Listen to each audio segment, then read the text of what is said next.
여러분 안녕하십니까? CJB 뉴스입니다. 김영환 지사가 지속 추진 의사를 밝힌 차 없는 도청 사업에 대해 공무원 노조의 반대 운동이 본격화됐습니다. 도청 직원들을 대상으로 한 설문조사에서는 80%가 차 없는 도청에 대해 반대한다고 응답했는데 보수 시민단체는 성명을 통해 공무원 노조를 비판하고 나섰습니다. 조윤광 기자입니다. 보여주기식 전시행정 당장 중단하라.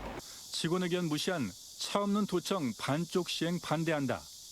충청북도 공무원 노조가 차 없는 도청에 반대하는 현수막 18장을 내걸었습니다.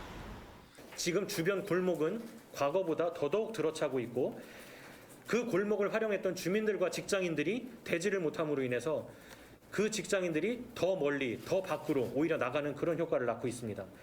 공무원 노조의 설문조사에서는 응답자의 80%가 차 없는 도청에 반대했습니다. 설문조사에는 도청 직원 1,100여 명 중 68%인 749명이 응답했습니다.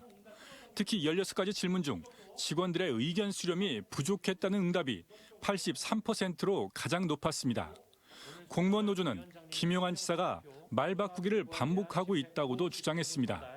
주차타워 건립 계획을 돈이 없다며 사전 협의도 없이 일방적으로 파기했고 주차 공간을 도민 휴식 공간으로 조성하겠다고 했다가 주차장법 위반 소지가 불거지자 돌연 민원인 주차장 확대 사업으로 변경됐다고 주장했습니다. 언제까지 도하고 노조하고 이렇게 계속적으로 갈등을 끌고 갈 것인지도 여쭤보고 싶고요. 그리고 좀 이거에 대해서 입장 발표를 좀 해주셨으면. 공무원 노조가 한국노총과의 연대 가능성도 내비치며 오늘부터 출근 시간대 반대 시위에 돌입하기로 한 가운데 보수 성향의 충북 자유민주시민연합은 공무원 노조를 비판하는 성명을 발표해 차 없는 도청 사업이 진영 간 다툼 양상으로도 번지고 있습니다. CJB 조윤광입니다. 제19회 에너지의 날을 맞아 어제 도내 곳곳에서는 기후위기를 부르는 탄소 배출을 줄이기 위한 다양한 시도가 있었습니다. 민간이 주도하는 탄소 감축부터 태양광 발전을 통한 지역사회 기금 마련까지 지속 가능한 세상을 만들기 위한 우리 사회의 노력을 안정환 기자가 취재했습니다. 청주대가 탄소중립 대학을 선언했습니다. 탄소 감축 교육을 강화하고 에너지 절약을 실천하는 등 기후위기 극복을 위한 노력에 대학부터 먼저 나서겠다는 의지입니다. 탄소 감축 관련 혁신 교육 과정 및 프로그램을 개발 운영하여 재학생, 교직원 및 지역 주민들을 탄소 감축 미래 인재로 양성하겠습니다. 전국에서 처음으로 민간 주도 탄소 감축 포럼이 청주에서 시작됐습니다. 국가의 탄소 감축 정책이 힘을 얻기 위해서는 결국 민간의 실천이 중요하다는 공감대에 따른 것입니다. 기술적 혁신이 탄소 중립을 앞당길 수 있다며 각계각층의 노력을 강조했습니다. 국가와 기업과 또 어떤 시민단체와 모든 국민이 다 바텀업으로 또 탑다운으로 이것이 다 이루어지는 그런 가운데에 효과를 청주시 북부권 환승 주차장에는 태양광 패널이 설치됐습니다. 지역의 한 대기업이 기탁한 사회공헌 기금으로 410kW급 태양광 발전 시설을 구축한 겁니다. 여기서 얻어지는 재생에너지의 판매 수익은 청주 지역 저소득 아동 청소년을 위한 교육복지 기금으로 연간 4천만 원씩 20년간 지원됩니다.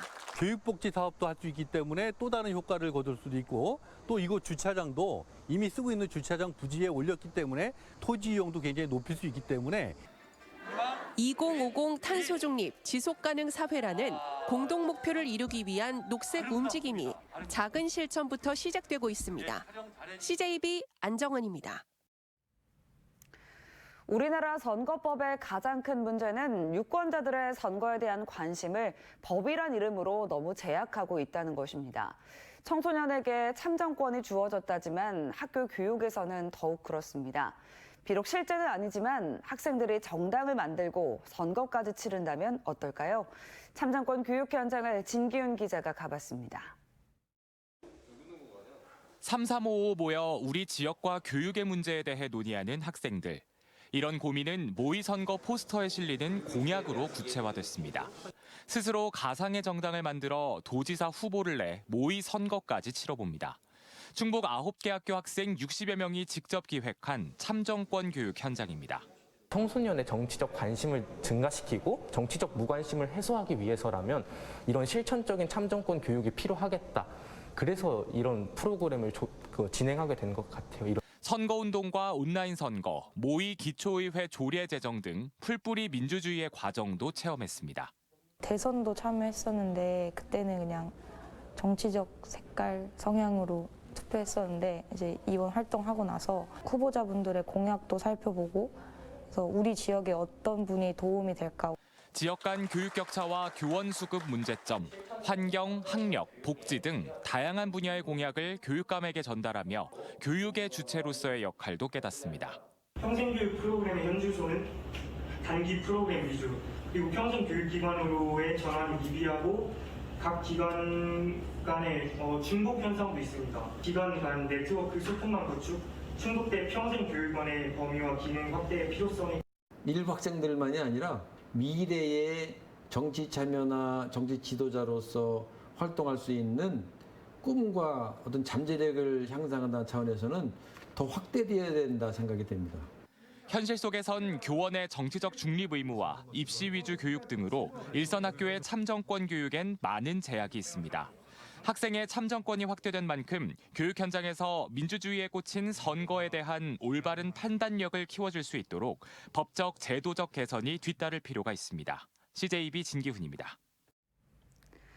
청주 고인쇠박물관이 올해로 문을 연 지 30주년이 됐습니다.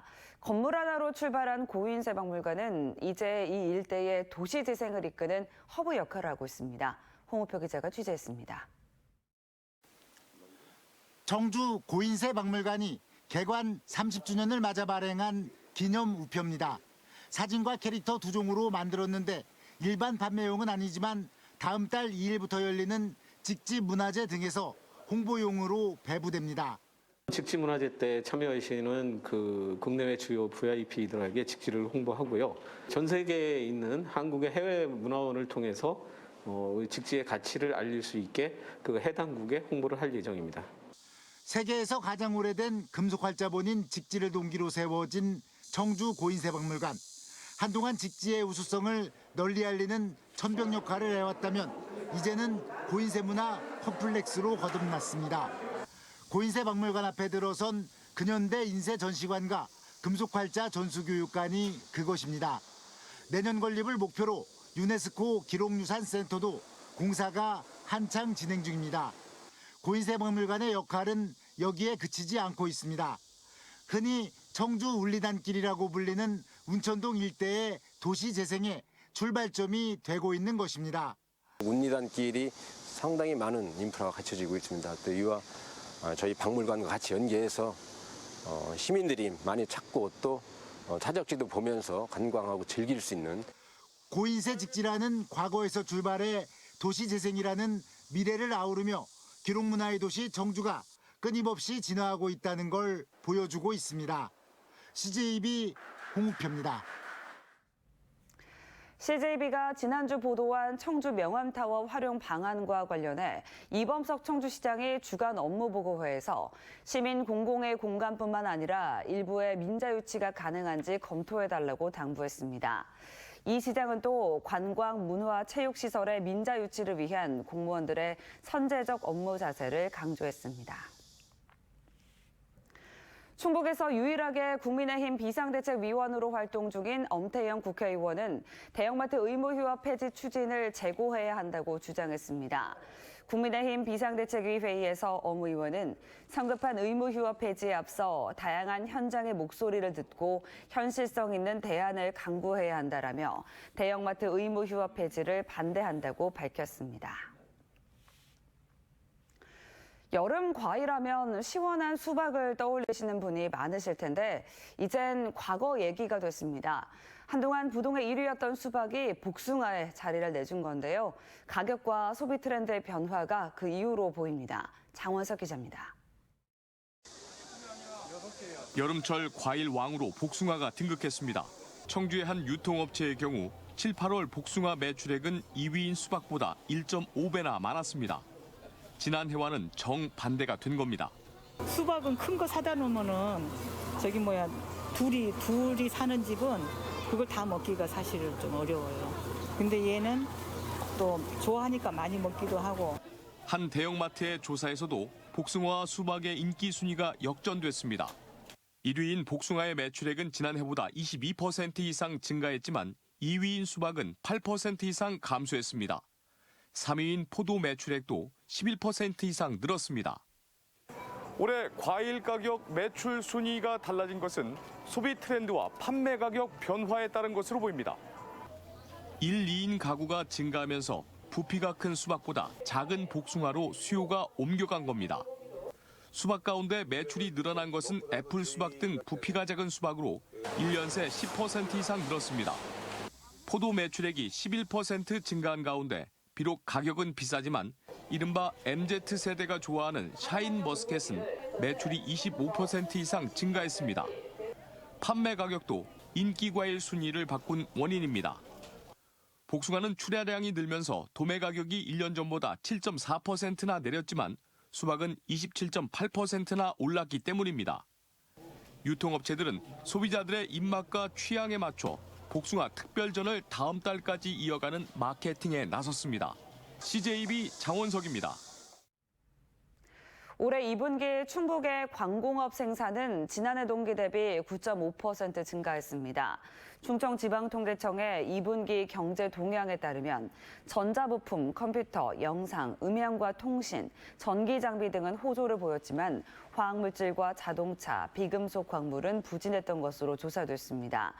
수출은 유기 무기화합물과 메모리 반도체 수출 증가로 1년 새 25%가 증가한 84억 달러를 기록했습니다. 충청북도가 민선 8기 첫 조직 개편안을 담은 충청북도 행정기구 설치 조례 일부 개정안을 입법 예고했습니다. 조례안에는 보건복지국 보건정책과에 의료비 후불제 팀을 신설하고 문화체육관광국에는 레이크파크 팀을 구성했습니다. 또 여성가족정책관은 양성평등가족정책관으로 명칭이 변경되고 체육진흥과 업무에서 세계 무예마스터십 개최와 지원 업무는 폐지됐습니다.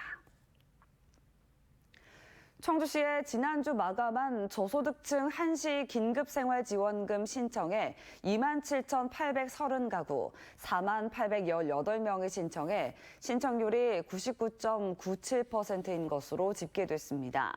긴급생활지원금은 국비 130억 원이 재원으로 청주시는 일반 신청자에게는 청주페이 카드 충전으로 116억여 원을, 시설은 3억여 원을 지급했습니다. 한시 긴급생활지원금의 사용 기한은 올해 말까지입니다. 충청북도가 어제부터 3박 4일간 한미연합 군사연습과 연계해 을지연습을 실시합니다. 을지연습은 국가 비상사태 발생 시 국민의 생명과 재산을 보호하기 위해 연 1회 전국 단위로 실시하는 비상대비훈련으로 올해는 국가 위기관리와 대응 역량을 점검합니다. 이상으로 CJB 뉴스를 마칩니다. 고맙습니다.